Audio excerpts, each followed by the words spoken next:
I spent the past 2 weeks in Indonesia and I've actually lost weight despite indulging in rice and fried foods, which Zoe tells me I score really badly on because of my poor blood sugar control and my poor blood fat control.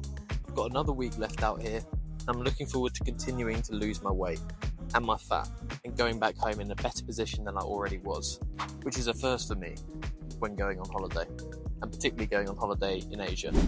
Been to Asia twice before, once to Thailand and once to Bali, which I'm actually in right now. But both times I've visited Asia, I've put on a serious amount of weight, in Thailand and in Bali. The last time I was in Bali, I reached my maximum weight of 108 kilograms.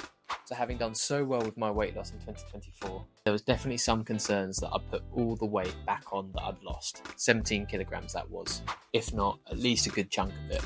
So let me take you through my journey so far. I landed in Jakarta late at night, around 11:30. I've never really done well with plain food, and I feel my reaction to it has gotten worse. So I was starving, and my girlfriend's mother was very kind and treated us to some food at a lovely Balinese restaurant at the airport. We had some fried, crispy tofu as a side, which as we all know is a high quality protein. And I think you can forgive me for eating rice in my first meal. Again, all part of the sustainable weight loss is allowing me to have these things. And this is why I want you to stick around until the end of the video and the end of the vlog series, so you can gauge the extent to which I consume rice and fried food, whilst also keeping the weight off. But anyway, back to this meal. I had some chicken with some classic Balinese spices and a satay paste, spinach and half an egg, marinated in soy sauce, which was amazing and exactly what I needed after 24 hours of travel. And after that, we headed to Bandung, which is where my girlfriend's family live. That drive can be anywhere between 2 to 5 hours depending on the traffic. We got back pretty late at about 4 AM. I'm sure others feel the same, but my appetite after flying and my general stomach feel is always a bit funky, particularly when that travels within the timescale of being jet lagged. If you do feel the same, please comment below so I know it's not just me. So inevitably, I struggle to eat the following morning. What's that now? If you can hear that knocking in the background, that's someone trying to sell food down the streets of Indonesia, pushing one of those cart things. Think on my feet? But as I said, the following morning I struggled to eat, and my girlfriend's mum was very kind and chopped me up some watermelon, which went down a tree, and I was swiftly taken to a traditional Sumatran nasi padang, the best nasi padang in Bandung according to my girlfriend's family. And I never really understood the concept of nasi padang until I actually got here. And I've had nasi padang at this amazing warung in Camden Market. It's our absolute favourite, and I'll leave a link to that in the description down below. And nasi padang is a collection of different dishes, so you get to pick and choose what you eat, rather than having a little dish with a few bits and bobs. It's all laid out there for you on the table. As you can see, it's a full collection of colourful dishes which are packed full of spices, which count towards your 30 plants a week. And on our way, the restaurant was whipping up some martabak. Martabak is a stuffed pancake or a pan-fried bread that you can choose to have sweet or savoury. Or in Indonesian, asin atau manis. I have tried martabak before, but only the sweet ones, and it was quite simply amazing. And I didn't try the savoury one this time, but I did try it later on in the vlogs, so make sure you stick around to see my verdict. Savoury martabak can be done with anything. You normally eat it with some chilies, and the sweet one is more often than not filled with chocolate or cheese or both. Chocolate and cheese. All I say is don't hate it until you tried it. I didn't hate it, but I was very sceptical until I tried it. For anyone who loves their martabak, I want to gauge the proportion of those that prefer sweet to savoury. And for the savoury lot, what do you put in it? For the rest of the day, and because I love coffee so much, and because it's that important to my weight loss, I spent the next hour and a half to 2 hours in my girlfriend's favourite coffee shop. And it's not just her favourite coffee shop, it's her friend's favourite coffee shop, her sister's favourite coffee shop, her sister's friend's favourite coffee shop, and the rest of her family's favourite coffee shop. There's clearly something about it. There's just something majorly better about the coffee here in Indonesia. Maybe it's the distance it doesn't have to travel, maybe it's many other things that are causing this. And I'm actually a bit embarrassed about our coffee back home in London. Not just London, in the UK. Since I've tried this stuff, it's so mid. I'm going to struggle, particularly given the coffee cafe culture back home.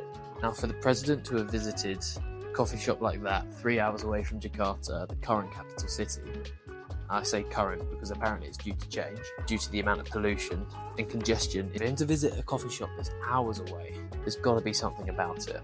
So my first order was his filter coffee recommendation, which I nearly made an absolute mess out of, made everyone laugh.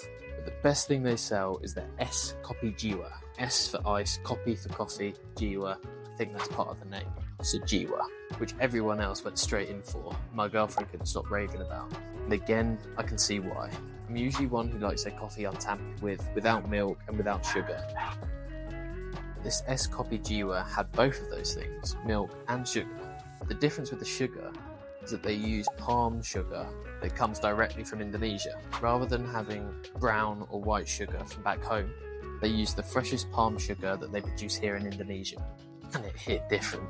The flavours that this unlocked was just incredible.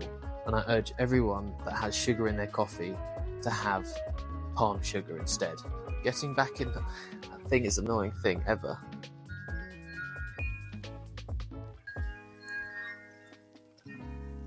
Getting back to their home in time whilst it was still light meant I could check out the numerously plentiful fruit trees they had in their garden. It really excited me. And later on in my trip, I ended up picking the papayas and cutting and preparing them myself for everyone to eat. Papayas have really good properties too. They all do down there. They have pineapple plants, papaya trees, mango trees, jackfruit trees, and jackfruits are the largest tree-borne fruit out there. They also have lemons, limes and oranges out the front. These things that I picked the other day. My girlfriend's dad makes an orange, lemon, honey mix every single morning to boost his metabolism. And to finish off my first full day in Indonesia, my girlfriend's father invited the rest of his family to come and join us for a meal so they could ask the orang putih, or in other words the white person, a load of questions, which I found quite amusing. It was also pretty daunting because there was about 20 of them. And I've only got a small family. Not only that, I was still struggling from the jet lag and my tummy was still a bit upset from all the plane food. But it's felt like throughout this holiday I've been a bit of a spectacle, which is not what it's like back home at all. My girlfriend's family are originally Chinese, but have lived in Indonesia for generations. So that's what we went for. We went for some Chinese cuisine and it was wonderful. And I gave the second day in Bandung to myself and my girlfriend and the rest of the family because I was also still figuring out my filming strategy. I didn't want it to take over the whole holiday, but I wanted to capture all the foods that I was eating. And also because I hadn't seen their whole family together for over a year. Before I knew it, my 2 days in Bandung was over. And I found myself having a haircut in Jakarta before our flight to an island called Ambon. Ambon is the island that my girlfriend's mother's side of the family grew up on. It's about a 4 hours flight away. So if you visited Southeast Asia, or more specifically Indonesia, I'd love to hear about your experiences in the comment section down below. And it'd be great if you consider giving me a like and a subscribe. It really helps me. Since you've watched until the end of the video, I know you'll be interested in my next vlog, which you can see here, where I continue my amazing food and weight loss journey that I've had here out in Indonesia. It's really surprised me. Next stop, Ambon.